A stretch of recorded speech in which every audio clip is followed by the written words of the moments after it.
Olá, internauta, bem-vindo a mais um programa Comunicação Executiva.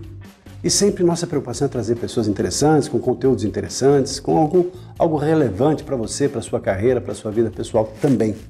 E hoje tenho o prazer aqui de receber o Tomás Roque da Silva. Seja bem-vindo em nosso programa, Tomás. Obrigado, Reinaldo. Obrigado pelo convite, obrigado pela oportunidade. Espero poder contribuir com o teu público. E vai falar sobre inteligência artificial. E Tomás é uma pessoa muito qualificada para falar sobre isso, porque além de sócio da PwC, com mais de 20 anos de experiência em projetos de consultoria, recentemente tem liderado projetos da Analytics nos clientes da PwC, adotando modelos complexos de negócio e inteligência artificial. Atualmente lidera a implementação da plataforma de People Insights e otimização de processos através de RPA, que na verdade é automatização de processos. Formado em administração, com ênfase em análise de sistemas, MBA em gestão internacional de negócios. Tomás, considerando assim sua especialidade, você vive e respira a inteligência artificial. Gostaria então que, em poucas palavras, você falasse aqui um pouquinho com a gente sobre o que é, de fato, a inteligência artificial. Muito boa. Boa pergunta, acho que é um excelente começo. Na realidade, a inteligência artificial, de forma muito simples, ela é a metodologia ou a técnica, né, ou a forma de você trazer para os computadores, trazer por uma questão de informatização o que os humanos fazem. Então, hoje, práticas e técnicas de inteligência artificial conseguem tomar decisões que normalmente seriam tomadas pelos humanos. Então, acho que essa é uma definição relativamente simples, mas direta do que é o tema de inteligência artificial. Tive o prazer de conhecer o Tomás e ele participou como palestrante. Foi brilhante a palestra que ele fez no último congresso da NEFAC. O 20º congresso da NEFAC foi agora em maio em Porto de Galinhas. E falando justamente sobre esse tema. Daí assim o interesse que gerou para que a gente pudesse trazê-lo como convidado aqui em nosso programa. E justamente sobre esse assunto, inteligência artificial, parece que é o futuro que está acontecendo agora, muita coisa está acontecendo. Gostaria que você falasse um pouquinho assim dessa visão panorâmica da inteligência artificial, até onde já fomos, o que se espera que a gente faça daqui por diante, como é que é o futuro e até que ponto que a inteligência artificial é assim parte integrante e nesse aspecto, digamos assim, da evolução do contexto empresarial, das organizações de maneira geral. Muito bom. Inteligência artificial, talvez, se você me permitir, Reinaldo, fazer uma explanação um pouquinho mais ampla do que é a inteligência artificial. Na inteligência artificial, hoje, a gente trata ela como sendo um guarda-chuva de tecnologias.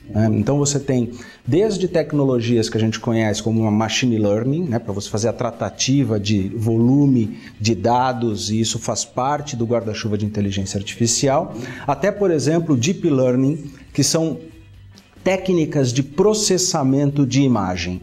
Então hoje é possível você ter, por exemplo, numa foto você reconhece o humor da pessoa, você reconhece as feições, se ela está bem, se ela está mal. Inclusive a gente arbitra, a inteligência artificial consegue arbitrar uma potencial idade daquela pessoa.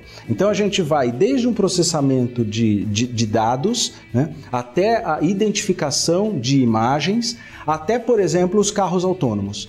Então, todos esses recursos que nós vemos aí dentro do mercado hoje, eles são recursos que compreendem funcionalidades de inteligência artificial. Eu ia te fazer uma pergunta, mas a pergunta que vou fazer agora vai mudar um pouquinho de tom. Eu ia perguntar assim, em quais segmentos nos quais a inteligência artificial passa assim a ter uma vida ativa? Talvez a pergunta seja assim, em quais segmentos a inteligência artificial não tem nada a ver, ou vai ser difícil, vai demorar para ela entrar? É uma boa pergunta, talvez um pouco meio de saia justa, mas de fato o que a gente tem visto são segmentos que você depende efetivamente de humanos, de trabalhos humanos. Então hoje você tem grandes nomes no mercado, com grandes instituições, eles têm pregado que todos os trabalhos manuais, ou trabalhos que requeiram ainda habilidades humanas... Pela sistematização, pelo ato de fazer sempre uma coisa repetitiva... Exato. Na realidade, esses trabalhos não terão inteligência artificial. Então é um pouco indo para a tua pergunta, né? Então, quando a gente pensa, por exemplo, em home care, quando a gente pensa num enfermeiro, como a gente pensa, enfim, em trabalhos de voluntariado, né? Por exemplo, um exemplo que eu sempre trago nas apresentações, eu tenho uma filha adolescente, e ela faz um trabalho de voluntariado em hospitais, né? Então esse tipo de trabalho, que é o contato humano, talvez ele não tenha, ele não vai ser tão informatizado, ou talvez não teremos tanta inteligência artificial nesse contexto de humano. Corroborando com a sua resposta, aqui tem participado também de algumas entrevistas e tem me perguntado até que ponto que a inteligência ou o sistema de computação, o sistema de comunicação via internet, intranet, etc., vão substituir as pessoas. E eu costumo dizer assim, exatamente como você falou, que nada substitui o ser humano. O fato de ficar ruborizado diante de um público, o fato de sentir as emoções, o fato de transmitir na sua voz as emoções, de envolver as pessoas, não é? Então, assim, ela vem como um elemento de contribuição para que o ser humano possa usar a sua inteligência de maneira mais potencializada. Exatamente. Você pega, por exemplo, corroborando o teu comentário, você pega setores como health, né, saúde. Então a gente não pensa na substituição dos profissionais de saúde com o uso da inteligência artificial, um avanço, mas sim um avanço, por exemplo, na análise de imagem.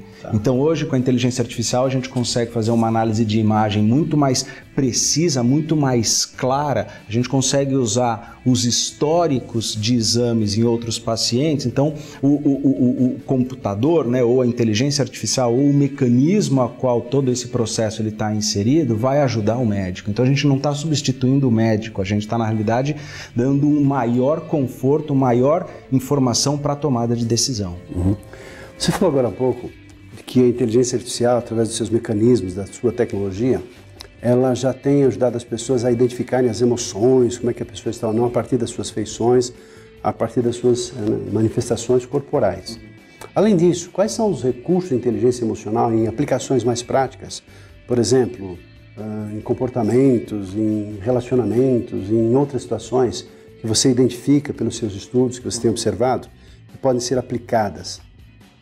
Que outras situações que você se lembra ou vê em que a inteligência artificial no comportamento, no relacionamento humano, nas condições de trabalho do ser humano podem ser aplicadas? Hoje a gente tem vários estudos, né, e várias aplicabilidades. A gente tem desde uma aplicabilidade no setor de segurança, né, até aplicabilidades, por exemplo, eu vou estar trazendo alguns exemplos aqui, que é o que a gente tem no nosso People Insights. Então hoje, por exemplo, a gente usa o recurso, né, da inteligência artificial para entender o nosso público. Hoje nós temos, por exemplo, um reconhecimento de imagem, né, onde a gente consegue inserir dentro da corporação, e eu tenho como se fosse quase uma pesquisa de clima para esse reconhecimento de imagem. Então hoje eu sei se uma determinada ação de RH dentro de uma companhia, através da avaliação daquele clima, daquele público, né, ela está sendo bem aceita ou não aceita. E a inteligência artificial ela está nas nossas vidas, né? Hoje a gente com celulares, hoje já tem celulares, por exemplo, que criam álbuns de fotografia.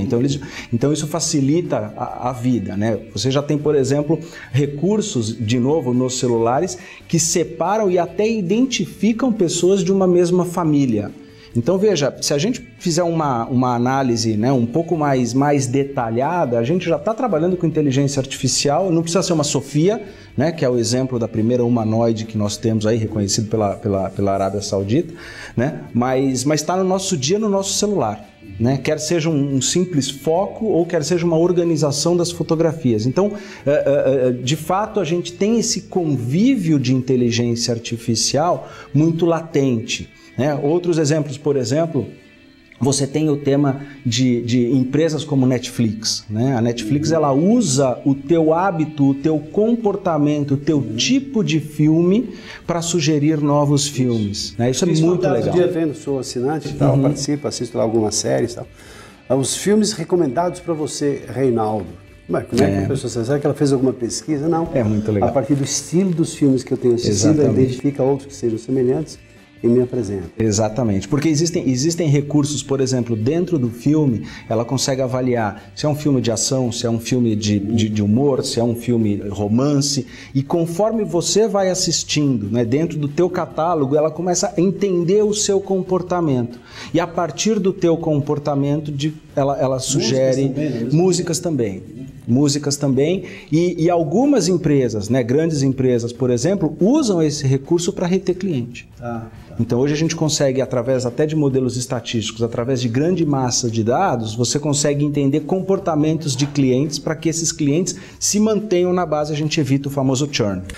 Tomás, eu fico impressionado com isso que você está falando, de tantas alternativas, possibilidades. Quais mais? De forma mais prática, assim, como é que a gente pode entender a aplicação da inteligência artificial? Eu já li alguma coisa sobre drones, sobre até uso na agricultura para, enfim, controles. Como é que você pode trazer alguns exemplos práticos sobre isso? Posso. Eu acho que a gente tem realmente bastante exemplos que focam, né, não só na agricultura, toda a parte de mining, commodities. Agora tem um exemplo muito curioso, né, que eu fiquei conhecendo recentemente, é no uso de cosméticos. Então hoje você tem empresas de cosméticos que ela consegue simular através da inteligência artificial diversos modelos e tipos de peles e comportamentos de pele. Então se é uma pele mais clara, uma pele menos clara, mais oleosa, menos oleosa, e ela aplica determinados padrões de produtos e a inteligência artificial simula o resultado que se teria nos testes em humanos ou em testes em animais. Então veja que a gente consegue abrir um espectro muito amplo do que se pode fazer hoje com essa tecnologia. Do que você falou agora há pouco, né? Quais aquelas situações nas quais nós não vamos usar a inteligência artificial. Fica difícil até entender isso. Exatamente. Ainda assim, para o final do nosso bate-papo, infelizmente, nosso tempo é limitado e é uma pena porque é um assunto fantástico e você deu um show lá no Congresso da NEFAC falando sobre esse assunto, deixando lá os profissionais de finanças, de contabilidade, de administração encantados com o que você levou lá. Nossa, é tudo isso e tal. Claro que contribuindo até com o conhecimento que os profissionais tinham, mas trazendo assim novidades, o avanço e o futuro da própria inteligência artificial. Que recomendações você daria aos profissionais, aos gestores, aos CEOs, às pessoas que ainda não acordaram, não perceberam, talvez, a importância da inteligência artificial? Eu acho que, se a gente fizer um panorama, né, a aplicação da inteligência artificial dentro das empresas, ela está muito associada à maturidade da empresa, né? Então você tem empresas que estão mais propensas e menos propensas para a adoção dessa tecnologia, dessa tendência, enfim, dessa onda, se assim a gente puder falar. Agora, o ponto talvez mais importante é reconhecer que isso não é mais um futuro, isso é uma realidade. Já é um presente. Já é um presente. E as empresas podem se beneficiar disso. Então hoje você tem empresas, desde um uso um pouco mais tímido, né, quando a gente pensa em chatbots, quando a gente pensa em assistentes virtuais, etc., até usos um pouco mais complexos e sofisticados, usando a inteligência artificial, na monetização dos seus dados. Então hoje você vê empresas, por exemplo, isso é um tema que eu sempre comento, seguradoras entrando no mercado financeiro e financiando, por exemplo, te sugerindo um financiamento para você trocar de carro, né? Você tem a monetização de dados, por exemplo, empresas que trabalham com pontuação entrando em mercados de empresas que fazem pesquisa de mercado porque tem o comportamento do seu cliente, né? Então isso é uma forma de você trabalhar o dado como um todo com recursos de inteligência artificial. Então não achem que isso é um futuro, isso é o presente. Então o primeiro ponto é entender que esse é o presente, né? E talvez o segundo ponto e que está muito ligado é procurar um parceiro que possa ajudar. Então hoje você tem vários parceiros no mercado, você tem desde parceiros que constroem tecnologia, mas você tem parceiros que possam ajudar nessa jornada, você tem parceiros que têm soluções prontas, então é não ignorar essa onda. Talvez esses seriam aí os dois conselhos ou duas mensagens, né? Muito mais mensagens que eu deixaria para o público e me colocando à disposição não só de vocês, mas de quem precisar maiores informações. Seria interessante se você deixasse aqui aos nossos internautas a sua empresa, o que você pode fazer, eventualmente alguma pessoa curiosa queira saber um pouco mais sobre os serviços que vocês oferecem, fique à vontade para deixar aqui o site, telefone, para eventuais pessoas obrigado. Que possam e queiram falar com você. Obrigado mais uma vez pelo convite, não só daqui desse programa, dessa entrevista, não só o convite da ANEFAC. Meu nome é Tomás, o e-mail é super fácil, tomas.roque, tomas.roque@pwc.com. Eu estou à disposição de vocês. Muito agradecido, Tomás, pela sua participação no nosso programa. E para você, espero que você tenha gostado. Esteja atento, ligado, porque não tem como a gente fugir disso. Faz parte da nossa vida, como disse o Tomás agora há pouco, não é uma questão de futuro, mas é uma questão de presente. E no futuro, certamente, isso vai avançar. E quem estiver acompanhando os rumos da história vai estar plugado, conectado, talvez palavras muito apropriadas para a gente falar e encerrar o nosso programa de hoje. Para você, fica aí um abraço e até o nosso próximo programa. Até lá.